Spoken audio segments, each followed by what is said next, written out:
Сәлеметсіз бе? Менің есімім Жазира. Жасым 31-де, 3 балам бар. Үлкенім 5-те, екіншісі 3-те, кішкентайы 11 айлық. Үйде бала күтіммен қазір уақытта отырмын. Дора Маринға дейін үлкен қызымда тәбеті нашар болды. Бізде, наоборот, іші өтті. Постоянно іші өтіп, қандай тағам ішсе де жақпай қалатын көбінесе, іші өтіп, құсатын жағдайларда болатын.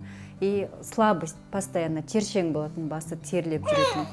Күн суық кездің өзінде, қыстың өзінде басы терлеп, содан кейін интернеттен Дора Маринді қарап жүрдім. Инстаграмнан Аша Матай мен Арман Қоңырбаевтың страничкаларынан байқап жүріп, қарап, со жақтан заказ беріп алдырдым. Менеджер хабарласқанда консультацияны жақсы береді, барлық сұраққа толықтай жауап беріп, халал өнім, сертификаты бәрі толықтай бар екенін бәрін түсіндіріп берді.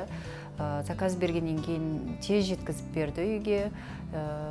Жеткізіп берген кісінің өзі сондай сыпайы, бәрін толықтай түсіндіріп, қалай ішетінімізді, қалай қанша қасықтан бәрін түсіндіріп берді. Сертификат, документтің бәрін толықтай алып келіп берді. Дора Маринді ішіп бастағаннан кейін тамаққа деген тәбеті жақсарғанын байқадым.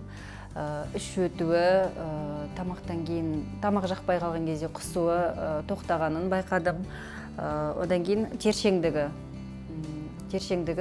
басылды. Потому что ұйықтаған кезде, жүгіріп ойнаған кезінде басы қатты терлейтін, соның бәрі тоқтады. Қазір ешқандай тері жоқ, басы терлемейді. Өте қатты ұнады маған. Дора Марин компаниясына алғысым шексіз. Балаларыма көмегі өте жақсы тиді.